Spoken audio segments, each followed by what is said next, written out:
Hello and welcome to Computerology Academy. और आज हम लोग डिस्कस करेंगे कि जो जापान है वो सपोर्ट में आ गया है ताइवान के ओपनली। जो चाइना का एग्रेशन दिख रहा है टुवर्ड्स ताइवान, तो उसके अगेंस्ट में, चाइना के अगेंस्ट में जापान खुलकर ताइवान के सपोर्ट में आ गया है और इसने ज्वाइन कर लिया है बैंडवैगन यूनाइटेड स्टेट्स और उसके अदर एलाइज का।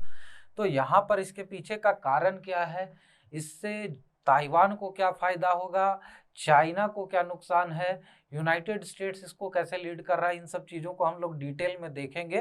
तो इस वीडियो को आखिरी तक देखें। इंटरनेशनल रिलेशंस और इंटरनेशनल इशूज़ को ध्यान में रखते हुए ये वीडियो बहुत ही इंपॉर्टेंट है। और हमारे चैनल को सब्सक्राइब कर ले और बेल आइकन भी दबा दे ताकि जब भी हम ऐसी इंफॉर्मेटिव वीडियोस डालें तो उसकी इंफॉर्मेशन आप तक पहुंचती रहे। My self Vidyanand Singh. चलिए शुरू करते हैं। तो सबसे पहले देखिए, यहाँ पर जापान यूएस लेड बैंडवैगन जो है उसे ज्वाइन कर लिया है डिफेंड करने के लिए ताइवान को। ताइवान जो है वो एक आइलैंड नेशन है, सोवरिन नेशन है, और यहाँ पर यूनाइटेड स्टेट्स फुल्ली सपोर्ट करता है ताइवान को। लेकिन चाइना टाइम एंड अगेन इस चीज के लिए थ्रेटन करता रहता है कि वो ताइवान को हर हालत में अपने एम्बिट में लेकर रहेगा, अपनी गवर्नमेंट वहाँ स्टैब्लिश करेगा वन चाइना पॉलिसी के थ्रू। वन चाइना पॉलिसी ये कहता है कि चाइना सिर्फ एक है, कोई डेमोक्रेटिक रिपब्लिक ऑफ चाइना नहीं है, कोई पीपल्स रिपब्लिक ऑफ चाइना नहीं है, ताइवान नहीं है। ताइवान अलग चाइना नहीं है, अलग कंट्री नहीं है। तो इस चीज को लेकर चाइना हमेशा से ये कहता आया है कि अगर हमें ये चीज की जरूरत पड़ी कि हमें आर्म्ड फोर्सेस का यूज करके, अटैक करके, इन्वेजन करके अगर ताइवान को अपने में मिलाना पड़ा तो हम उससे भी पीछे नहीं हटेंगे। और यहाँ पर इस मुद्दे पर अभी चाइना की एग्रेशन कुछ ज़्यादा ही देखी जा रही है। तो इसीलिए यहाँ पर यूनाइटेड स्टेट्स तो पहले से खुलकर सपोर्ट में था ताइवान के, लेकिन अब यहाँ पर जो जापान है उसने भी कह दिया है कि हम लोग सोवरेनिटी जो है वो डेमोक्रेटिक आइलैंड नेशन ताइवान का डिफेंड करने में हर तरह से, हर मुमकिन तरह से उसकी सपोर्ट करेंगे। और इसके लिए अगर हमें ज़रूरत पड़ी जापान की सेल्फ डिफेंस फोर्सेस का इस्तेमाल करने की, ताइपे को डिफेंड करने के लिए, तो हम इससे भी पीछे नहीं हटेंगे। और टैरो एसो जो डिप्यूटी पीएम है जापान के, इन्होंने खुले शब्दों में ये चीज़ कहा कि अगर कोई एग्जिस्टेंशियल थ्रेट होता है ताइवान को और चाइना अटैक करता है, इन्वेजन करता है ताइवान में, तो इस इन्वेजन को बाध्य होकर हमें इनएविटेबली ये चीज मानना पड़ेगा कि ये अटैक जापान पे है और इससे जापान को सिक्योरिटी थ्रेट है। और ऐसे केस में टोक्यो जो है डिप्लॉय कर देगा अपनी सेल्फ डिफेंस फोर्सेस। तो जापान की जो आर्मी है उसका नाम है सेल्फ डिफेंस फोर्सेस और इसके पीछे भी एक हिस्टोरिक रीजन है। तो यहाँ पे जो पीएम, डिप्यूटी पीएम है जापान के, टैरो एसो, उन्होंने खुले शब्दों में चाइना को धमकी दे दी और इस पे चाइना की तो प्रतिक्रिया आनी ही थी। उन्होंने तो साफ ही इस चीज़ से नकार दिया कि इसमें जापान का कोई इन्वॉल्वमेंट नहीं होना चाहिए, ये है वो है, बहुत सारी चीज़ें हुई। लेकिन यहाँ पर जापान का जो पैसिफिस्ट अप्रोच रहा है हिस्टोरिकली, जब से वर्ल्ड वॉर 2 में जापान के ऊपर बम गिराए गए, एटॉमिक बम 2, उसके बाद से जापान का अप्रोच जो था वो पैसिफिस्ट अप्रोच था। और इसके पीछे भी कारण ये था कि जो पोस्ट वार कॉन्स्टिट्यूशन था जापान का वर्ल्ड वॉर 2 के बाद, वो रिस्ट्रिक्ट करता था जापान को कि अपनी वो सेल्फ डिफेंस फोर्सेस को कहीं बाहर जापान से इस्तेमाल नहीं कर सकता, डिप्लॉय नहीं कर सकता है। और उसके अलावा यहाँ पर और भी बहुत सारे रिस्ट्रिक्शंस थे, क्योंकि ये जो पोस्ट वार कॉन्स्टिट्यूशन जापान का था, इसे ड्राफ्ट करने में और इम्प्लीमेंट करने में यूनाइटेड स्टेट्स का बहुत बड़ा हाथ था। ये यूनाइटेड स्टेट्स के सुपरविजन में बनाया गया कॉन्स्टिट्यूशन था जापान के लिए। और यहाँ पर यूनाइटेड स्टेट्स को पूरे अच्छे तरीके से पता था कि जापान की कैपेबिलिटी क्या है। भले जापान में पूरा डिवास्टेशन हो गया हो एटॉमिक बॉम्ब गिराने के बाद, न्यूक्लियर अटैक के बाद, लेकिन फिर भी जापान फिर से खड़ा होने में पूरी तरह से कैपेबल है और बहुत जल्दी ये फिर से अपने आप को कोप अप कर लेगा, वापस अपनी आर्मी खड़ी कर सकता है। इसीलिए यूनाइटेड स्टेट्स ने यहाँ पर पहले ही जब सरेंडर हुआ था जापान का यूनाइटेड स्टेट्स के सामने, तो उसी समय इन्होंने कहा था कि अब जापान की कॉन्स्टिट्यूशन जो ड्राफ्ट होगी नई, वो सुपरविजन रहेगा उसमें यूनाइटेड स्टेट्स का। और वहीं पर इन्होंने सेल्फ डिफेंस फोर्सेस का कॉन्सेप्ट लाया आर्मी की जगह पे, प्लस यहाँ पर उस पर जो भी रिस्ट्रिक्शंस थे, जैसे कि जापान की आर्मी में कितने पर्सनल्स होंगे इस पे भी रिस्ट्रिक्शंस था, वो कितना इक्विपमेंट आर्म्ड फोर्सेस के लिए और एयर फोर्सेस के लिए और बाकी चीज़ों के लिए रख सकते हैं, ये सारी चीज़ों की डिटेलिंग उसमें की गई थी। तो यहाँ पे इसके कारण जापान जो है सो पैसिफिस्ट मोड में रहता था, क्योंकि उनके उस समय तक रिस्ट्रिक्शंस इतने ज़्यादा थे उसमें। पहले तो वो कहीं डिप्लॉय नहीं कर सकते थे सेल्फ डिफेंस फोर्सेस को, तो कहीं पे इनके इन्वॉल्वमेंट होने की बात ही नहीं आती थी। प्लस इनके पास आर्म फोर्सेस पर्सनल्स के, इक्विपमेंट्स के, सारी चीज़ों के लिमिटेशंस थी। और उसके बाद भी यहाँ पे कोई भी जो अगर एग्रेशन जापान के अगेंस्ट में होता, तो वहां पर जापान को डिफेंड करने की रिस्पॉन्सिबिलिटी थे यूनाइटेड स्टेट्स की, क्योंकि यहाँ पर जापान अलाय बन चुका था यूनाइटेड स्टेट्स का और रिस्ट्रिक्शंस भी सारे यूनाइटेड स्टेट्स ने डाले थे। तो उस समय ये बात भी आई थी कि अगर ऐसे रिस्ट्रिक्शंस के बाद जापान पे अगर अटैक हो जाता है तो जापान अपने आप को कैसे डिफेंड करेगा। उस केस में यहाँ पर कहा था यूनाइटेड स्टेट्स ने कि in that case we will be at your rescue, हम लोग वहाँ पर आएंगे और आपकी डिफेंस को हम लोग इंश्योर करेंगे। तो यहाँ पे ये सारी चीज़ें तो थी, लेकिन 2015 में इसमें बहुत मेजर चेंजेस हुए इनके सिक्योरिटी लॉ में, इनके कॉन्स्टिट्यूशन में। और इसके पहले भी जो है सो चेंजेस होते आ रहे थे।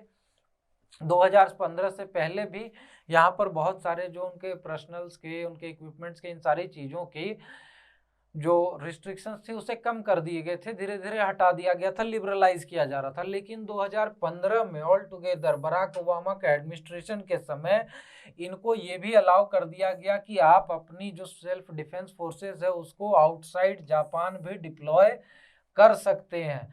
अगर आपके किसी एलाय पे कोई भी अटैक होता है या फ्रेंडली नेशन पे, जिससे कि आपको ये लगे कि जो सिक्योरिटी है जापान की उसे भी थ्रेट है, टोक्यो की सिक्योरिटी को भी डर है इस चीज से कि आपके एलाय पे किसी पे अगर अटैक हो जाए तो आपको लगे कि हमारी भी सिक्योरिटी इसके कारण हैम्पर होगी, तो उस केस में आप जिस देश पर अटैक हुआ आपके एलाय पर, वहां पर उनके हेल्प के लिए सेल्फ डिफेंस फोर्सेस को डिप्लॉय कर सकते हैं, भेज सकते हैं।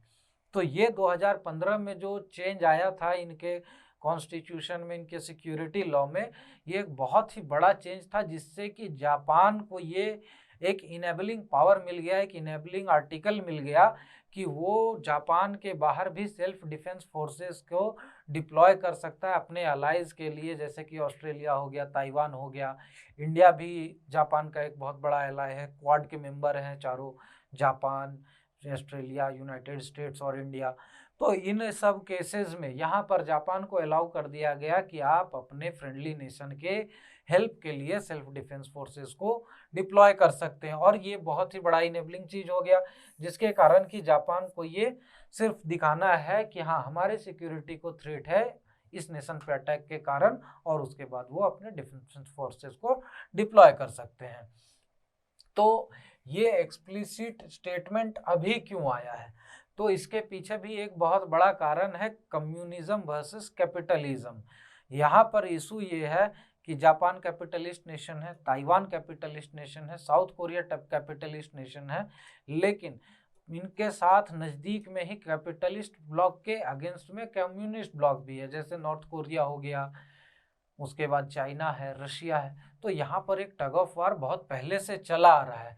तो सबसे पहला इशू तो ये हो गया। दूसरी इशू यहाँ पर ये है कि threat in the backyard of Japan.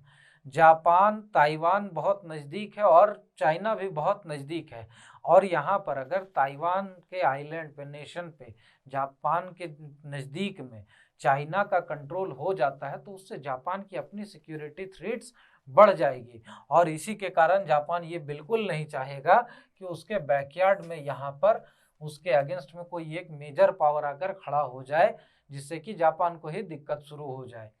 तो ये ईस्ट चाइना सी में इनके लिए एक बहुत बड़ा थ्रेट बन जाएगा। उसके बाद यहाँ पर क्या है कि बहुत सारे ऐसे डिस्प्यूटेड आइलैंड्स है जापान और चाइना के बीच में। शिनकाकू आइलैंड हो गया, दियाहू आइलैंड हो गया, पिनाकल आइलैंड हो गया, ऑल टुगेदर यहाँ पर लगभग 19 ऐसे आइलैंड्स हैं जो कि चाइना और जापान के बीच में डिस्प्यूटेड हैं और इसको लेकर हमेशा खींचतान मची रहती है। कभी ये उनके एयर स्पेस में घुस जाएंगे, कभी वो इनके एयर स्पेस में घुस जाएंगे, कभी दोनों एक दूसरे के मैरीटाइम बाउंड्रीज को ब्रीच करते रहेंगे। तो इन सब चीज़ों के कारण यहाँ पर ईस्ट चाइना सी का जो इशू है वो हमेशा गरमाया रहता है। अब अगर हम लोग यहाँ पर देखते हैं कि ईस्ट चाइना सी का इशू इतना गरमाया हुआ क्यों रहता है, तो देखिए ये जो पूरा रीजन है ये ईस्ट चाइना सी का रीजन है और यहाँ पर हम लोग देख रहे हैं कि ये जो ताइवान है यहाँ पे, और ये पूरा जो चेन ऑफ आइलैंड आर्कीपेलागो देख रहे हैं इसमें से बहुत सारे आइलैंड्स जो है डिस्प्यूटेड है। खास करके ये जो नज़दीक के आइलैंड है जापान के, ये सारे आइलैंड्स पे चाइना भी क्लेम करता है, जापान भी क्लेम करता है। प्लस क्या है कि ये ईस्ट चाइना सी में यहाँ पर बाउंड्री का, मैरीटाइम बाउंड्री का भी डिस्प्यूट है, जिसके कारण कि चाइना और जापान के बीच में हमेशा टग ऑफ वार चलता रहता है। ऑल टुगेदर हम लोग जानते हैं कि यहाँ पर साउथ चाइना सी का यहाँ पर तो ऑलरेडी डिस्प्यूट चल रहा है चाइना के साथ बहुत सारे नेशंस का, चाहे वियतनाम हो गया, फिलीपींस हो गया, तो इन सब जगहों पे तो डिस्प्यूट है सो है। प्लस यहाँ पे ईस्ट चाइना सी में भी जापान के साथ चाइना का डिस्प्यूट है 19 आइलैंड्स को लेकर प्लस मैरीटाइम बाउंड्री को लेकर, और इन्हीं सब चीज़ों को लेकर यहाँ पर चाइना के अगेंस्ट में जापान खड़ा हो रहा है, एक एग्रेसिव अप्रोच दिखा रहा है, क्योंकि जापान को ये चीज़ पता है कि वहाँ पर अगर चाइना के अगेंस्ट इन्होंने अभी से एक स्ट्रॉन्ग स्टैंड नहीं दिखाया तो बाद में चलकर चाइना को कर्टेल करना बहुत मुश्किल हो जाएगा। खास करके यहाँ पर जो लीडरशिप है जी जिनपिंग की, जो प्रेसिडेंट हैं जी जिनपिंग, इनके समय से, इनकी लीडरशिप जब से आई है तब से चाइना बहुत ज़्यादा एग्रेशन में आ गया है। हमेशा देखते हैं हम लोग ये चीज़ कि चाइना कभी यहाँ पर लद्दाख के रीजन में इंडिया के अगेंस्ट यहाँ पर इंट्रूजन कर रहा है, कभी सिक्किम में डोकलाम रीजन में इंट्रूजन हो रही है, कभी यहाँ पर आइलैंड नेशंस में इंट्रूजन हो रही है। तो इन सब चीज़ों को देखते हुए जापान को साफ समझ में आ रहा है कि चाइना के अगेंस्ट एक ब्लॉक बनाना, एक बढ़िया स्टैंड लेना बहुत ज़रूरी है। अदरवाइज इन फ्यूचर जो डिस्प्यूटेड आइलैंड्स हैं उसे भी चाइना से बचाना जापान के लिए एक बहुत मुश्किल टास्क हो जाएगा, एक टफ टास्क हो जाएगा। तो इन सब चीज़ों को लेकर जापान यहाँ पर ये स्टेटमेंट दे रहा है, ये स्टैंड ले रहा है। तो अगर देखें कि अगर एसडीएफ की बात हो रही, सेल्फ डिफेंस फोर्सेस की जापान की, तो उसका स्टेटस क्या है, वो कितना कैपेबल है और इससे यूनाइटेड स्टेट्स को या ऑस्ट्रेलिया को या बाकी को क्यों फ़ायदा होगा। देखिए ऑस्ट्रेलिया के अगेंस्ट में चाइना का एग्रेशन ऑलरेडी और स्टबर्नेस ऑलरेडी नज़र आ रहा है। इकोनॉमिक डिवाइड धीरे धीरे बढ़ गया है, क्योंकि ऑस्ट्रेलिया के जो पीएम है स्कॉट मॉरिसन, उन्होंने एकदम आउटवोकली, एकदम एक्सप्लिसिटली ये चीज़ कहा है कि कोविड की जो ओरिजिन की जांच है अच्छे से होनी चाहिए, और इस चीज़ के लिए वो टाइम एंड अगेन चाइना को यहाँ पर ब्लेम कर रहे हैं और उसके ओरिजिन के जो इंस्पेक्शन है पूरा उसका अच्छे से जांच का मांग कर रहे हैं, जिसके कारण कि चाइना ऑलरेडी ऑस्ट्रेलिया के अगेंस्ट में बहुत ज़्यादा इन्फ्यूरिएटेड है। प्लस क्या है कि समोआ में, जो नॉर्थ ईस्ट ऑफ ऑस्ट्रेलिया है नज़दीक में, वहाँ पर समोआ आइलैंड पे चाइना अपनी बेस बनाने की कोशिश कर रहा है। इसके कारण भी ऑस्ट्रेलिया और चाइना के जो रिश्ते हैं खराब हो चुके हैं, और जापान और ऑस्ट्रेलिया ऑलरेडी बहुत अच्छे एलाइज हैं। तो यहाँ पर अगर कोई भी डिस्प्यूट का केस होता है तो उस केस में एसडीएफ जो है वो कैसे हेल्प कर पाएगा, चाहे वो ताइवान हो, चाहे वो यूनाइटेड स्टेट्स हो, चाहे वो ऑस्ट्रेलिया हो। तो देखिए जो एसडीएफ है वो बहुत ही पावरफुल, वेल इक्विप्ड और डिसिप्लिन्ड फाइटिंग फोर्स है। इसके पीछे का कारण ये है कि एसडीएफ की जो ये थी नंबर पर्सनल्स की, वो भले ही बहुत छोटी थी लेकिन उनका ट्रेनिंग शुरुआत से ही बहुत अच्छा रहा है, क्योंकि यहाँ पर एसडीएफ को ट्रेंड करने का और उनकी सारी चीज़ों को देखने का काम था यूनाइटेड स्टेट्स का, और यूनाइटेड स्टेट्स के पास कोई रिसोर्सेज की कमी थी नहीं। दूसरी चीज क्या है कि अगर इक्विपमेंट की बात करें तो जापान टेक्नोलॉजी में ऐसे ही कुछ कम नहीं है। सिविलियन मुद्दों पे अगर देखें तो जापान की टेक्नोलॉजी को मैच करना बहुत ही मुश्किल काम है, और वही चीज वो लोग आराम से वहां पर भी आर्म्ड फोर्सेस के लिए भी टेक्नोलॉजी डेवलप कर सकते हैं। और डिसिप्लिन तो इनके डीएनए में है, क्योंकि ये लोग पहले से ही बहुत वॉरियर ग्रुप टाइप लोग रहे हैं। जब सेकेंड वर्ल्ड वार का ही अगर हम लोग सिचुएशन देखें तो इन्होंने मंचूरिया में, कोरियन पेनिनसुला में, पूरे ओशनिका में, यहाँ पर प्लस इंडियन बॉर्डर तक, यहाँ पर इंडो चाइना रीजन में, जहाँ वियतनाम, कंबोडिया, ये सारा जगह इन्होंने आसानी से कब्जा लिया था। और इन सब जगहों पर कंट्रोल करने के बाद जब न्यूक्लियर अटैक हुआ तब जाकर इन्होंने छोड़ा। तो इस आइलैंड नेशन की कितनी डिसिप्लिन्ड आर्मी और कितना ये पावरफुल है और कैपेबल है, ये इनके हिस्टोरिक अचीवमेंट से आसानी से समझा जाता है। तो ये लोग अगर किसी भी कंट्री के हेल्प के लिए पहुंचते हैं तो वो एक बहुत ही बड़ा बूस्ट होगा उस कंट्री की आर्मी के लिए, और बहुत ज़्यादा हेल्पफुल साबित होगा। और दूसरी चीज यहाँ पर क्या है कि ये लोग कंटिन्यूअसली वार एक्सरसाइजेस करते रहते हैं अपने एलाइज के साथ। इंडिया जापान के बीच में भी वार एक्सरसाइजेस होते हैं, यूनाइटेड स्टेट्स, ऑस्ट्रेलिया और भी जितने एलाइज कंट्रीज हैं, प्लस अभी क्वाड का भी जो बात है कि चल रहा है वार एक्सरसाइजेस का, तो इन सब जगहों से भी इनको बहुत ज़्यादा एक्सपीरियंस आ रहा है कि वॉर एक्सरसाइजेस के थ्रू ये लोग अपने आप को डेवलप करते जा रहे हैं, और यहाँ पर इनकी आर्म्ड फोर्सेस पावरफुल होती जा रही है, सेल्फ डिफेंस फोर्सेस। तीसरी चीज यहाँ पर क्या है कि ये लोग कॉन्टिन्यूअस एक्सरसाइज कर रहे हैं। जापान और यूनाइटेड स्टेट्स सिर्फ एक चीज पर फोकस करके और टाइम एंड अगेन ये लोग एक्सरसाइज कर रहे हैं कि अगर पोटेंशियल सिचुएशन हुआ कि कॉन्फ्लिक्ट हो गई चाइना के साथ ताइवान को लेकर, तो चाइना को कैसे हैंडल करना है, इस चीज पे ये लोग स्पेशली फोकस करके वॉर एक्सरसाइजेस कर रहे हैं। यानी कि चाइना की जो पूरी इनकी रूपरेखा है कि कैसे उसको हैंडल करना, ये ऑलरेडी इनके पास तैयार है। और ऐसे केसेस में अगर चाइना ने कुछ भी गड़बड़ की तो इन्होंने एक्सप्लिसिटली अब तो बोल भी दिया कि हम लोग ताइवान के हेल्प के लिए एसडीएफ को डिप्लॉय कर देंगे। यूनाइटेड स्टेट्स ऑलरेडी ताइवान के सपोर्ट में खड़ा है। ऑस्ट्रेलिया ऑल टुगेदर जरूर आ जाएगा, क्योंकि वो ज़्यादा क्लोजर एलाई है जापान का और यूनाइटेड स्टेट्स का। और ताइवान पे अगर कोई अटैक होता है, ये दोनों जाएंगे तो ऑस्ट्रेलिया ऑल टुगेदर जरूर पहुंच जाएगा। और ऐसे केस में यहाँ पर और भी यूनाइटेड स्टेट्स के बहुत सारे ऐसे एलाइज हैं जो कि ताइवान को फेवर करते हैं, चाहे वो ब्रिटेन हो गया, चाहे वो फ्रांस हो गया, चाहे वो कनाडा हो गया। और इतने सारे कंट्रीज अगर इन्वॉल्व हो जाएंगे तो चाइना को ये चीज़ ऑलरेडी उसके कैलकुलेशन में है कि ये सारी चीज़ें हो सकती है।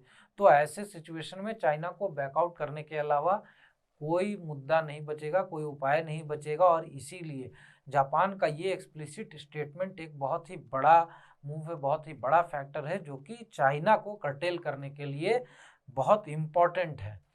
और उसके अलावा चाइना पे ऑलरेडी बहुत सारे ऐसे मुद्दे हैं जिसके कारण कि बहुत सारे नेशंस उससे डिसग्रंटल्ड हैं, खफा हैं। चाहे वो हांगकांग का मुद्दा हो गया, चाहे वो जिनजियांग का मुद्दा हो गया, चाहे अभी चाइना जो आईसीबीएम के नए सिलोज बना रहा है नॉर्थ वेस्ट चाइना में। तो इन सब चीज़ों से लेकर ऑलरेडी जो वर्ल्ड है, बहुत सारे नेशंस हैं वर्ल्ड के, वो अपने आप को थ्रेटेंड महसूस कर रहे हैं चाइना की एक्टिविटीज़ के कारण।